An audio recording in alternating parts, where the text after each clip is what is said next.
प्रिय संस्कृत मित्राणि, नमः संस्कृताय। आज से हम लोग संस्कृत की एक नई श्रृंखला को चलाने वाले हैं जो टेट, सुपर टेट, एलटी इत्यादि प्रतियोगी परीक्षाओं में मददगार रहेगी। जैसे कि हम लोग सर्वप्रथम संस्कृत पद का अर्थ जान लेते हैं कि संस्कृत पद का अर्थ क्या है। भाई चूंकि संस्कृत की श्रृंखला को चला रहे हैं तो हमें संस्कृत पद का अर्थ तो आना चाहिए। भाई संस्कृत में कौन सा उपसर्ग है, कौन सी धातु है, कौन सा इसमें प्रत्यय लगा है। तो इसमें संस्कृत पद में प्रायः सम उपसर्ग है, क्रय धातु और इसमें पित्त प्रत्यय है। ये आपका उपसर्ग रहेगा, उपसर्ग क्रय धातु है और पित्त आपका प्रत्यय है। अब यहाँ बीच में जब भी सम उपसर्ग के बाद में क्रय धातु का योग बनता है तो वहाँ सुट का आगम होता है और सुट का आगम एक आगम होता है और एक उसी में प्रवेश कर जाता है। एक शत्रुवत होता है तो एक मित्रवत होता है। तो यहाँ आगम हुआ है, आगम यहाँ सुट का हुआ तो सुट में उठ का लोप हो करके यहाँ पर स बचा रहेगा। तब जाकर के ये सब उसको मिल जाएंगे। सम उपसर्ग से क्रय धातु और कृत प्रत्यय का योग जब हो जाएगा तब जाके संस्कृत पद निष्पन्न होगा। संस्कृत पद का प्रायः अर्थ होता है संस्कार की गई भाषा, जो परिनिष्ठित है, परिमार्जित है, शुद्ध उच्चारण वाली है। ऐसी भाषा को हम संस्कृत नाम देते हैं। भाई प्रायः संस्कृत को अन्य नामों से भी पुकारा जा सकता है। संस्कृत हमारी सभी भाषाओं की जननी मानी जाती है, इसलिए इसका जननी नाम खूब पड़ा। एक इसका नाम गीर्वाण वाणी है। गीर्वाण वाणी संस्कृत पद का एक अर्थ है, जननी भी इसका अर्थ है। यह देव भाषा भी है, वेद भाषा कही जाती है और प्रायः जिसमें ज्ञान का क्रमबद्ध तरीका बताया जाए वह हमारा विज्ञान कहा जाता है। यह हमारी संस्कृत प्रायः वैज्ञानिक भाषा के रूप में स्थापित की गई है। वैज्ञानिक भाषा, ये वैज्ञानिक भाषा भी है। ऐसे इसके अनेकों अनेक नाम इसमें बताए गए हैं, जिनको आप कह सकते हैं। किसी भी तरीके से सवाल बन जाएगा कि भाई देव भाषा किस भाषा को माना गया, वेद भाषा किस भाषा को कहा गया। हमारे सभी धर्म ग्रंथ इसी भाषा में ही लिखे गए हैं। अब चलिए चलते हैं। चूंकि संस्कृत व्याकरण का आरंभ किया गया है तो संस्कृत व्याकरण में सर्वप्रथम हम लोग 3 मुनियों का अध्ययन करेंगे। भाई जिसमें संस्कृत व्याकरण के जो महान विद्वान माने जाते हैं, जिनको संस्कृत व्याकरण का एक किस्म का जनक माना जाता है, वह हमारे भगवान पाणिनि हैं, महर्षि पाणिनि।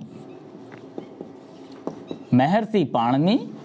दूसरे रहेंगे कात्यायन, और कात्यायन का ही एक अपर नाम दिया गया वररुचि। तीसरे विद्वान हैं भगवान पतंजलि।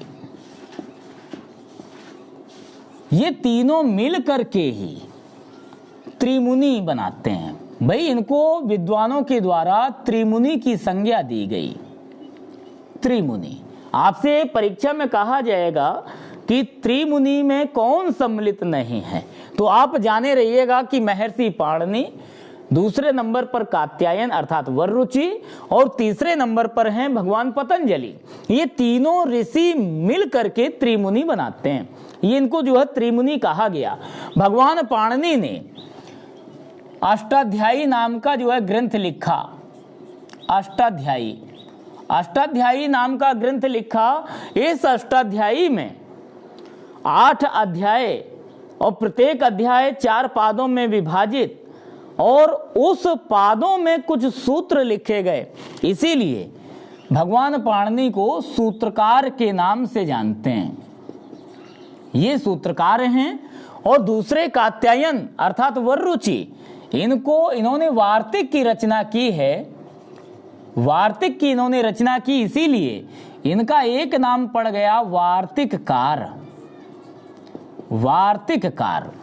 तीसरे भगवान पतंजलि हैं, इन्होंने महाभाष्य की रचना की, महाभाष्य, इसीलिए इनका नाम पड़ा महाभाष्यकार। महाभाष्यकार, ये तो इनकी अपर नाम है। अब भाई भगवान पाणिनि का हमें जो है अष्टाध्यायी का अध्ययन करना है, तो भगवान पाणिनि के जीवन चरित्र से संबंधित कुछ मुख्य उनको जो है हम लोग देख लेंगे कि भगवान पाणिनि का जन्म कहाँ हुआ, इनका जो है जन्म स्थान क्या था, इनके पिता कौन थे, माता कौन थे, गुरु कौन थे, ये सभी बिंदुओं का हम लोग जो है एक मोटे मोटे क्रम में देखे ले रहे हैं। भगवान पाणिनि का जन्म प्रायः इनके जन्म में बड़ा विवाद है, इसीलिए विद्वानों ने इनको क्रमशः लगभग 800 ईसा पूर्व के समकक्ष माना। महात्मा बुद्ध के पूर्व इनका जो है जन्म माना गया। और इनका जन्म कहाँ हुआ, तो आप बता सकते हैं कि इनका जन्म सलातुर नाम के गांव में हुआ है। सलातुर नाम के गांव में हुआ, इसीलिए इनको अपर नाम दिया गया सालातुरीय, अन्य नाम से भी इनको जो है पुकारा गया।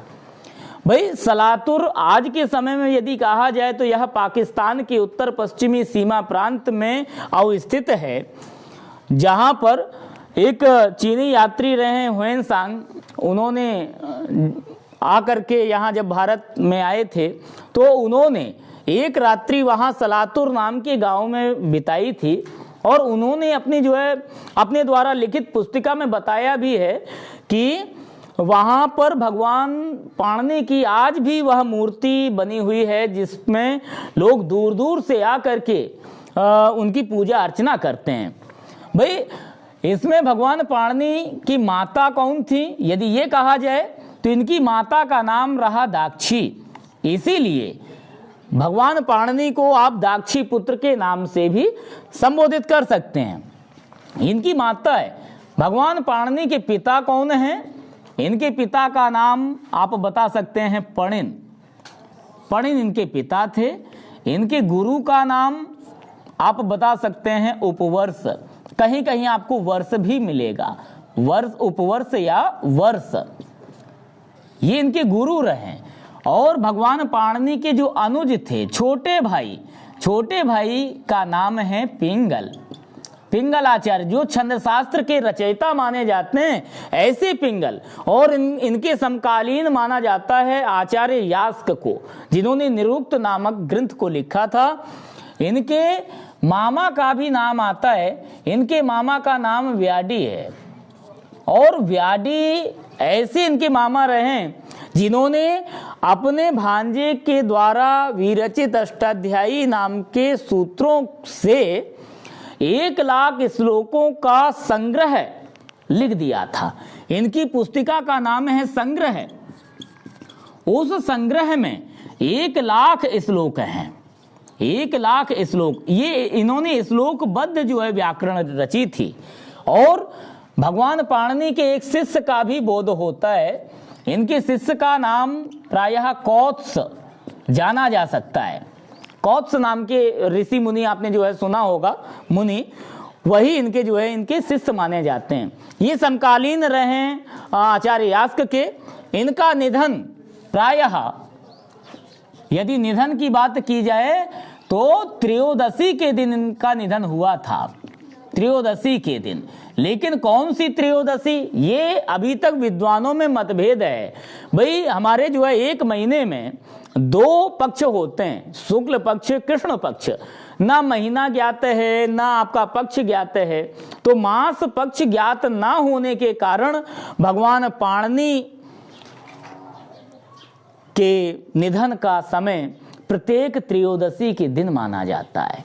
इसीलिए आज के समय में प्राचीन परिपाटी के जो पंडित हैं, वह आज भी प्रत्येक त्रयोदशी को व्याकरण को पढ़ने या पढ़ाने का अनध्याय मानते, माने उनको जो है ना वह व्याकरण पढ़ते हैं ना वह किसी को पढ़ाते हैं, ऐसा प्रायः सुना जाता है।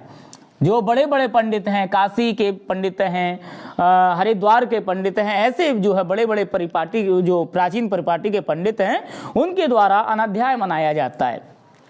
भगवान पाणिनि का ग्रंथ, इनके ग्रंथ का नाम रहा अष्टाध्यायी। ये व्याकरणात्मक ग्रंथ है अष्टाध्यायी, लेकिन अष्टाध्यायी के अतिरिक्त भी इन्होंने एक जो है काव्य भी लिखा। उस काव्य का नाम है जाम्बवती विजय। जाम्बवती विजय इनके जो है काव्य का नाम, या जाम्बवती विजय को ही आप पाताल विजय के नाम से भी जान सकते हैं।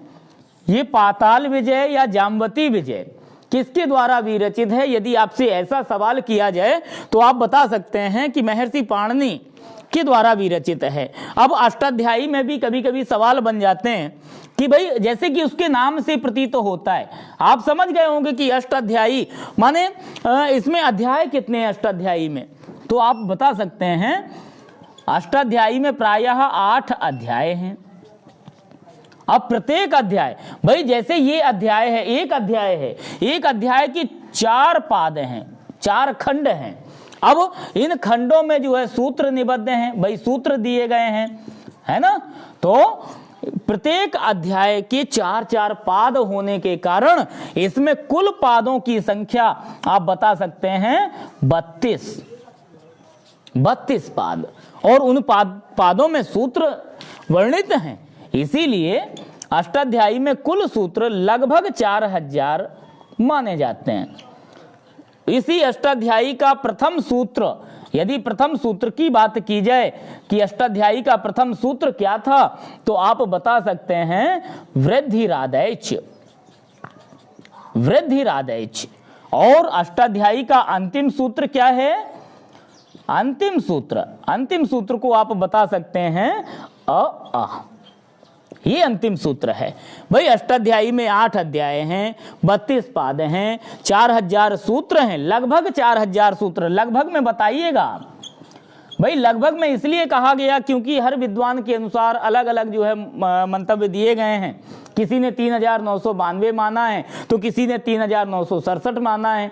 तो इसीलिए हर विद्वान ने एकमत हो करके लगभग 4000 सूत्र कहना प्रारंभ किया। अब ये हमने जो है भगवान पाणिनि के कुछ जीवन चरित्र से संबंधित बिंदुओं का अध्ययन किया है। अब रहे कात्यायन, तो कात्यायन ने वार्तिक की रचना की है, व्याकरणात्मक ग्रंथ है इनका। एक इन्होंने काव्य की भी रचना की। इनके काव्य का नाम है, कात्यायन के काव्य का नाम आप बता सकते हैं स्वर्गारोहण। स्वर्गारोहण। कभी आपसे सवाल कर ले कि स्वर्गारोहण के रचनाकार कौन है, तो कात्यायन। और कात्यायन भी परीक्षा में ना रखे, ऑप्शन में आपकी ना रखे कात्यायन, तो आप जो है उसको वररुचि बता सकते हैं। वररुचि या कात्यायन। और पतंजलि ने महाभाष्य की रचना की, और साथ में एक व्याकरणात्मक ग्रंथ भी इन्होंने लिखा, वो है महानंद काव्य। महानंद काव्य। महानंद काव्य किसकी रचना है, तो आप बताइए? पतंजलि की। और स्वर्गारोहण किसकी रचना है, तो कात्यायन की। और महर्षि पाणिनि की रचनाएं आप जानते ही हैं, अष्टाध्यायी और जाम्बवती विजय या पाताल विजय। अब मित्रों हम लोग जो है चलेंगे इनकी इसी श्रृंखला को आगे बढ़ाएंगे, जिसमें इनके बाद भी ऐसा नहीं है कि व्याकरण की प्रक्रिया आपकी समाप्त हो गई इन्हीं तीनों विद्वानों को पढ़ करके। भाई व्याकरण की प्रक्रिया चलती रह गई, चलती रही। अब आइए 17वीं शताब्दी में आ जाते हैं भट्टोजी दीक्षित, जिन्होंने व्याकरण में लघु सिद्धांत कौमुदी नामक काव्य उसको लिखा, ग्रंथ को। भट्टोजी दीक्षित नाम के दक्षिणार्थ रहे, ये दक्षिण भारत के रहने वाले थे। इन्होंने सिद्धांत कौमुदी की रचना की। सिद्धांत कौमुदी और अष्टाध्यायी के समस्त सूत्रों पर इन्होंने सिद्धांत कौमुदी की रचना कर दी। अब भाई सिद्धांत कौमुदी जब जो है छात्रों को पढ़ाया गया सिद्धांत कौमुदी, तो वो जो है इतने एकत्रित सूत्र पूरे जो है सूत्र पढ़ने में असमर्थ थे, इसीलिए इनके शिष्य का नाम है वरदराज। वरदराज, आचार्य वरदराज इनके जो है शिष्य रहे। भट्टोजी दीक्षित के शिष्य पूछ लेगा तो आप वरदराज बताइए। वरदराज को लगा कि शायद गुरुजी ने सिद्धांत कौमुदी को पूरा जो है पूरे सूत्रों में निबद्ध बना दिया है, कर दिया है, इसीलिए इनके शिष्य वरदराज ने मध्य सिद्धांत कौमुदी की रचना की। मध्य सिद्धांत कौमुदी,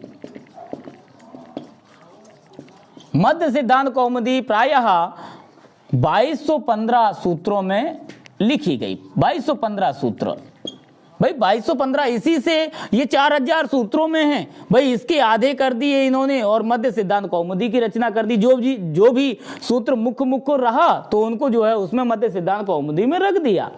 और फिर छात्रों को पढ़ा करके देखा कि ये सरलता से पढ़ पा रहे हैं कि नहीं पढ़ पा रहे हैं, उसको याद कर पा रहे हैं कि नहीं याद कर पा रहे हैं। तो उन्होंने फिर भी छात्रों को असमर्थ पाया तो उन्होंने लघु सिद्धांत कौमुदी की रचना की। लघु सिद्धांत कौमुदी, लघु सिद्धांत कौमुदी तो लगभग 1276 सूत्रों में ही विरचित हो गई है। भाई इसके भी आधे सूत्र इन्होंने लघु सिद्धांत कौमुदी में रख दिए। मध्य सिद्धांत कौमुदी में उसके मुख्य सूत्र रखे गए थे। मध्य सिद्धांत कौमुदी से भी जो भी मुख्य सूत्र हैं उन मुख्य सूत्रों को लघु सिद्धांत कौमुदी में रख दिया और एक ग्रंथ बना दिया। आपसे सवाल करेगा कि लघु सिद्धांत कौमुदी के रचनाकार कौन हैं, आप बताइए। आचार्य वरदराज। मध्य सिद्धांत कौमुदी के रचनाकार कौन हैं, तो आचार्य वरदराज। और यदि सिद्धांत कौमुदी के रचनाकार पूछे तो सिद्धांत कौमुदी के रचनाकार आप बताइए भट्टोजी दीक्षित। अब मित्रों हम लोग जो है चलेंगे संस्कृत व्याकरण का पहला टॉपिक है अपना वर्ण प्रकरण। भाई वर्ण प्रकरण को इसलिए जो है देखना जरूरी है कि किसी भाषा का जब अध्ययन करें तो उसके जो है स्वर अथवा व्यंजन के बारे में जान लेना बड़ा आवश्यक हो जाता है। तो वर्णमाला, पहले वर्णमाला को देख लेंगे। संस्कृत की वर्णमाला में प्रायः पाणिनि शिक्षा में तो जो है बताया गया कि संस्कृत व्याकरण के कुल वर्णों की संख्या 63 व 64 है। अब 63 व 64 दोनों ऑप्शन में कैसे रख दिया भाई, जो है ये स्वर के कारण हुआ। चूंकि ह्रस्व स्वर होते हैं, दीर्घ स्वर होते हैं, वह प्लुत स्वर भी होते हैं, तो उन तीनों को जोड़ करके इन्होंने जो है 21 व 22 स्वर बताए। भाई किसी ने जो है ऋ वर्ण को दीर्घ नहीं माना, भाई उसका दीर्घ होता ही नहीं, लेकिन कई विद्वानों ने उसका प्लुत मान लिया। तो कई विद्वान मानते हैं, ऐसा मानते हैं कि भाई जब ऋ वर्ण का दीर्घ नहीं होता तो उसका प्लुत कैसे हो गया। इस तरीके से जो है उसमें मंथन चला तो 21-22 स्वर निकाल दिए उसमें। लेकिन हमारे माहेश्वर सूत्र में तो खाली 9 स्वर हैं बताए गए हैं। जैसे 14 डमरुओं का जो वरदान भगवान शंकर ने पाणिनि जी को दिया था वह है अयुण रील ऋक एयों अयोच हयवरट लण यम गणनम झभे घड धस जब गणदस खप छठथ चट तव कपय ससर हल। ये जो है 14 सूत्र हैं। उन 14 सूत्रों में 4 ही सूत्र तक आपके स्वर आते हैं, तो जो आपके जो है मूल स्वर कहे जाते हैं। भाई इसमें वर्णमाला क्या है, तो वर्णों के सुसंबद्ध ज्ञान को हम वर्णमाला कहते हैं। क्रमागत जो समूह है उसी को वर्णमाला कह दिए। इसमें वर्णमाला में 2 प्रकार की ध्वनियां विद्यमान हैं, एक स्वर ध्वनि है, दूसरी व्यंजन ध्वनि है। स्वर ध्वनि और व्यंजन ध्वनि। अब भाई आप कहेंगे कि स्वर क्या है और व्यंजन क्या है, तो इनका एक एक अपर नाम और दिया। भाई आप जो है माहेश्वर सूत्र का अध्ययन करेंगे तो उसमें अच प्रत्याहार आता है। माहेश्वर सूत्र में अच प्रत्याहार के अंतर्गत आपके समस्त स्वर आ जाते हैं, इसीलिए स्वरों को एक नाम दिया गया अच। और व्यंजन की बात करें तो व्यंजन का आप जो है हल नाम भी दे सकते हैं, हल, क्योंकि ये सभी व्यंजन आपके हल प्रत्याहार में सम्मिलित होते हैं। भाई सभी व्यंजन हल प्रत्याहार में आने के कारण इनका एक नाम हल हो गया, और सभी स्वर अच प्रत्याहार में आने के कारण इनका एक नाम अच हो गया। संस्कृत में यदि जो है स्वरों की संख्या कही जाए, किसी भी प्रतियोगी परीक्षा में आपको ऐसा कह दिया जाए कि संस्कृत में स्वर की संख्या कितनी है बताइए, तो आप प्रायः 9 बताइए। माहेश्वर सूत्र के अनुसार 9 बताई गई। लेकिन वही अगर पाणिनि शिक्षा में कहा जाए, भाई पाणिनि शिक्षा में कितने स्वर बताए गए हैं, तो आप बताइए उसमें 21 व 22। भाई इसमें जो स्वर हैं उनको 3 प्रकार से विभाजित किया गया मात्राओं की दृष्टि से। एक है ह्रस्व स्वर, दूसरा है दीर्घ स्वर, और तीसरा है पिलुत स्वर। 3 प्रकार के स्वर रखे, जो कि कोई कहेगा कि भाई ह्रस्व स्वर किन्हें कहते हैं, दीर्घ स्वर किन्हें कहते हैं, पिलुत किन्हें कहते हैं, तो आप बताइए कि जो स्वर एक मात्रा वाले हों वह ह्रस्व कहे जाते हैं, जो स्वर 2 मात्राओं के हों वह दीर्घ कहलाते हैं, और जिनकी 3 मात्राएं हों वह जो है आपके पिलुत माने जाते हैं। एक मात्रो ह्रस्वो भवेत, द्विमात्रो दीर्घम उच्यते, त्रिमात्रस्तु पिलुतो गेयो व्यंजनम च अर्धमात्रिकम। इसमें भाई ह्रस्व स्वर कौन से हैं, तो आप बताइए आ, ई, उ, री, री। ये 5 स्वर आपके ह्रस्व माने जाते हैं। आ, ई, उ, री, री 5 स्वर ह्रस्व माने जाते हैं, और ह्रस्व होने के कारण, एक मात्रिक होने के कारण इनको जो है एक नाम और दिया गया, वो है मूल स्वर। मूल स्वर आपसे कभी पूछ ले कि भाई मूल स्वर कौन है, तो आप बता सकते हैं कि मूल स्वर तो हमारे ह्रस्व हैं, ह्रस्व स्वर हैं। ह्रस्व स्वर में आप जो है 5 स्वरों का मेल बताइए। 5 स्वर इसमें आते हैं, आ, ई, उ, री, री। 5 स्वर आपके मूल स्वर कहलाते हैं। और इनसे और भी सवाल बनते हैं, भाई ये मूल क्यों कहलाते हैं। ये अगर कह दिया जाए, क्योंकि इन्हीं स्वरों से अन्य स्वरों का निर्माण हुआ है, इसीलिए इनको मूल स्वर कहा जाता है। भाई कैसे जो है इनका जो है इनसे अन्य स्वरों का निर्माण हुआ, तो ये भी देख लीजिएगा। जैसे आ का मेल आ से किया आपने, तो बड़ा आ का निर्माण हो जाएगा। ई का मेल ई से करेंगे तो बड़ी ई का निर्माण हो जाएगा। ऊ का मेल ऊ से करेंगे तो बड़ा ऊ बन जाएगा। री का मेल री से करेंगे तो बड़ा री बन जाएगा। मित्रों ये जो है सभी दीर्घ संधि के माध्यम से बनने वाले जो है वर्ण हैं, इसीलिए इनकी 2 मात्राएं तो होते हैं, लेकिन इनको जो है इन 9 स्वरों की संख्या में गिना नहीं जाता। क्योंकि एक इसी का छोटा रूप आपने जैसे देखा होगा कि एक बालक है, वह जो है छोटा है, राम नाम का बालक है, वह छोटा है। भाई जब वह बड़ा हो गया, कौमार अवस्था का हो गया, तो उसका स्वरूप इस तरीके का हो गया। यह तो उसने अपनी मात्रा ही बदली ना, उसने अपनी उम्र ही तो बदली है, तो इसको आप जो है 2 थोड़ी ना कहेंगे। भाई ये तो एक ही है और एक ही रहेगा। अब भाई इसकी बिल्कुल प्रौढ़ावस्था की जो है यदि चर्चा कर दी जाए, तो ये जो है प्रौढ़ावस्था हो जाएगी उसकी, ये पिलुत तो हो जाएगा। तो इनको आप 3 नहीं बता सकते, लेकिन पाणिनि शिक्षा में बताया गया वो अलग बात है। लेकिन आपने इसमें माहेश्वर सूत्र में यदि आप 9 बताएंगे तो किस तरीके से बताएंगे, वो इसी तरीके से आपको बताना होगा कि आ का 2 मात्राओं का यदि जो है ज्ञान करना है तो बड़ा आ करना होगा। अगर इसी की और मात्रा बढ़ानी हो, 3 मात्राओं का करना होगा, तो आ को पिलुत बनाना होगा। तो ये है एक ही व्यक्ति, लेकिन 3-3 स्वरूपों में छा गया है, 3-3 रूप उसके हो गए हैं, इसीलिए इसको एक ही मानिएगा। अब हम लोग मूल स्वरों की चर्चा कर रहे थे कि भाई आ से आपने ई का मेल किया, आपने गुण संधि पढ़ी होगी। भाई गुण संधि में आ से यदि ई का मेल करते हैं तो प्रायः वहां ए का निर्माण होता है गुण संधि के माध्यम से। भाई आ से यदि ऊ का मेल कर देंगे आप तो ओ का निर्माण हो जाएगा। यह जो है गुण संधि के माध्यम से दोनों जो है वर्ण बन गए आपके। और भैया आपका आ से यदि आपने ई का मेल किया तो ए बनाया, आ से आपने ऊ का मेल किया तो ओ बनाया, और आपने यदि आ से ए का मेल करा दिया तो वहां पर अय का निर्माण हो जाएगा। ये हमारी वृद्धि संधि कहती है। और यदि आ का मेल आपने ओ से करवा दिया तो वहां औ का निर्माण हो जाएगा। ये दोनों हमारे वृद्धि संज्ञक हैं, ये दोनों हमारे गुण संज्ञक हैं।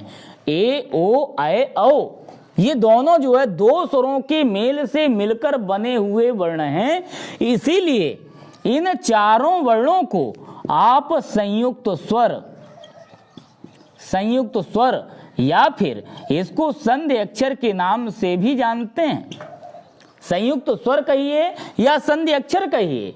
और एक और सवाल आता है इसमें कि आपसे कभी सवाल कर ले कि किन स्वरों का ह्रस्व नहीं होता, तो आप बता सकते हैं मित्रों कि वही ए ओ ऐ औ, इन्हीं चार वर्णों का कभी ह्रस्व नहीं होता, इनका ह्रस्व नहीं होता।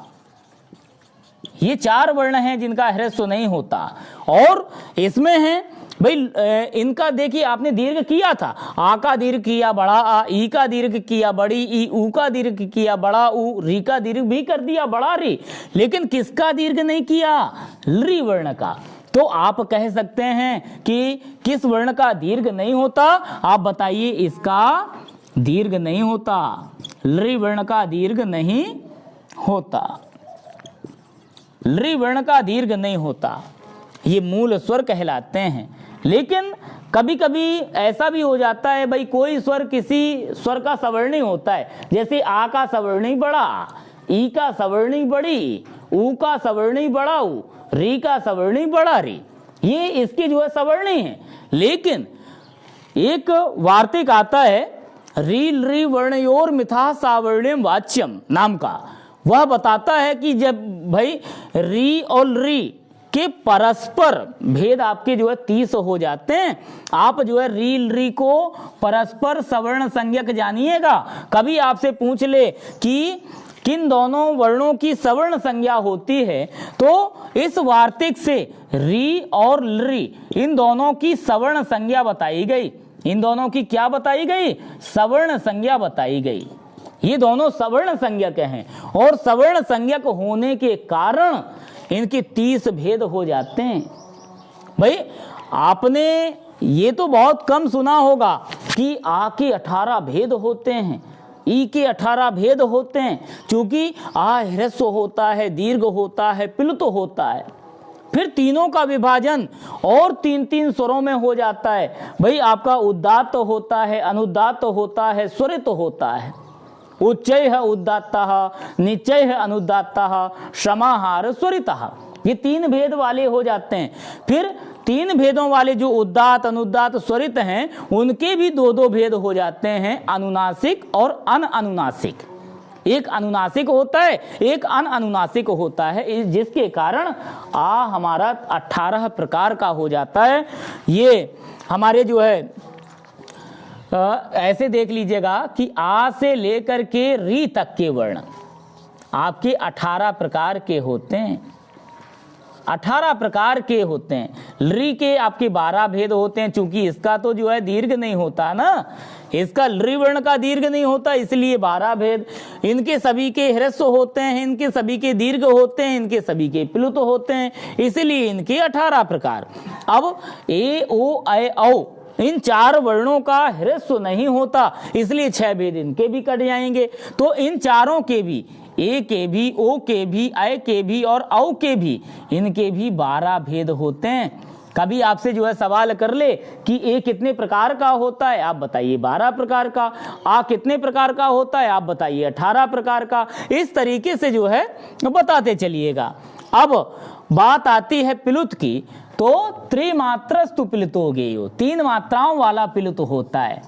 भाई ये जो है कहीं संबोधन किया जाए, किसी को पुकारा जाए, तो उसमें जो है प्रयोग में लाया जा सकता है। प्रायः इसका प्रयोग वेदों में ज़्यादातर जो है प्राप्त होता है। ये प्लुत है, तो जैसे हम लोग जो है ओम नहीं लिख देते, भाई एक हमने ओम लिख दिया इस तरीके से और एक ओम को लिख दिया इस तरीके से, माने उसमें प्लुत लगा दिया ओम में। जबकि ओ आपका दीर्घ स्वर है।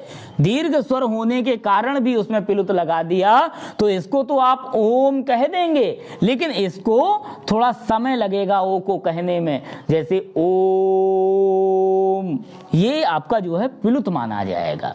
मात्राओं को बढ़ा देना ही पिलुत कहलाता है। तो मित्रों, ये हमारा जो है स्वर रहा।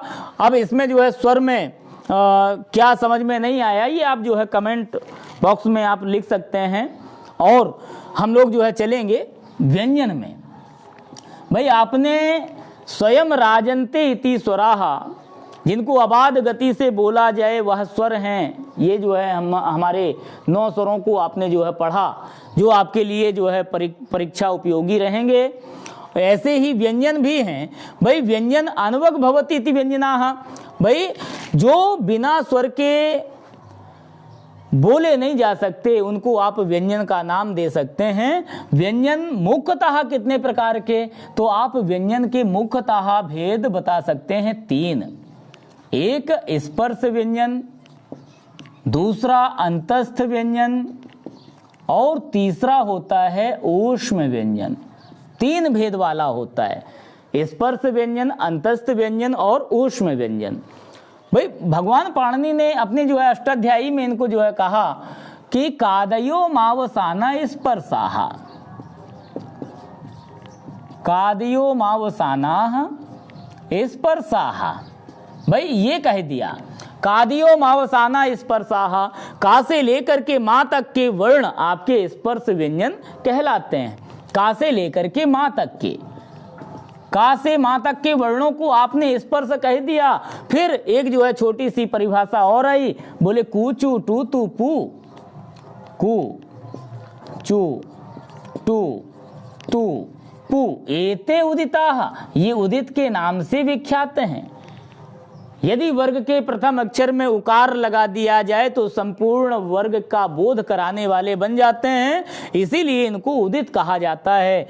जैसे कू का मतलब होगा का वर्ग, चू का मतलब होगा चा वर्ग, टू का तात्पर्य होगा टा वर्ग, और तू का तात्पर्य होगा ता वर्ग, और पू माने पा वर्ग। ये 5 वर्ग हैं जिनके अंदर जो है 5-5 वर्ण हुआ करते हैं। का वर्ग का ख ग घ अंगा, चा वर्ग चा छा जा झा या, टा वर्ग टा ठा डा ढा णा, ता वर्ग में ता था दा धा ना, पा वर्ग में पा फा बा भा मा। ये जो है पूरे 25 होते हैं। स्पर्श व्यंजनों की संख्या कितनी है? 25। अंतस्थ व्यंजन की परिभाषा भगवान पाणिनि ने क्या दी? देखिए, यणो अंतस्थः, यणोन्तस्थः, ऐसे कह दिया। यणो अंतस्थः माने यण प्रत्याहार अंतस्थ व्यंजन वाला होता है। यण प्रत्याहार में हमारे या व राला ये 4 वर्ण सम्मिलित होते हैं, इसलिए इनको यण भी कहा गया, अंतस्थ भी कहा गया। अंतस्थ को ही यण कह दीजिए, यण को ही अंतस्थ कह दीजिए। लेकिन इन चारों को आप अर्धस्वर के नाम से भी जानते हैं, अर्धस्वर। अच्छा, ये अर्धस्वर क्यों कहा गया? भाई ये भी तो है। देखिए, आपने स्वर संधि में यण संधि का अध्ययन किया होगा, जिसमें कहा गया कि इको यणचि, एक प्रत्याहार को यण प्रत्याहार हो जाता है अच परे रहने पर, इस तरीके से कहा गया। तो 2 स्वरों के मेल से मिलकर बने हुए ये व्यंजन हैं, इसीलिए इनको अर्धस्वर का नाम दिया गया। सल प्रत्याहार है, भाई सल प्रत्याहार में ऊष्म आ जाते हैं, तो इनकी परिभाषा दी सलो ऊष्माणः, शलो ऊष्माणः। सल प्रत्याहार को ऊष्म कहते हैं। भाई जिनके उच्चारण में गर्म वायु बाहर निकलती हो वह ऊष्म कहलाते हैं। तो ऊष्म कौन है? बोले सल प्रत्याहार। आपके सल प्रत्याहार में 4 वर्ण आते हैं, सा, शा, सा और हा। यदि कोई कहे कि ये तीनों प्रकार के सा, भाई जो है इनको जो है कैसे भेद करें, तो आप बता सकते हैं कि पहले वाला सा आपका तालव्य सा है, ये तालु से बोला जाने वाला, तालु भाग से बोला जाने वाला, और ये मूर्धा भाग से बोला जाने वाला वर्ण है मूर्धन्य सा, और ये दंत्य भाग से बोला जाने के कारण यह दंत्य सा कहलाता है। तो ये ऊष्म है। अब इसके अतिरिक्त मित्रों, इसमें संस्कृत भाषा में हमारे जो है कुछ अयोगवाह होते हैं। अयोगवाह जिनको इसमें सम्मिलित नहीं किया गया, माहेश्वर सूत्रों में जिनको सम्मिलित नहीं किया गया, जिनका योग नहीं किया गया, उनको अयोगवाह कहा जाता है। अयोगवाह संस्कृत में पूछ लेता है कि कितने होते हैं, तो आप बताइएगा कि अयोगवाहों की कुल संख्या प्रायः 4 होती है। 4 अयोगवाह होते हैं। अब इन 4 अयोगवाहों में आपको जो है देखना है कि कौन से हैं। जैसे ये अयोगवाह है, अयोगवाह जिनका माहेश्वर सूत्रों में योग ना किया गया हो, उनको अयोगवाह कहा जाता है। भाई अयोगवाह की संख्या 4 होती है। ये 4 हैं। एक आपका अनुस्वार है,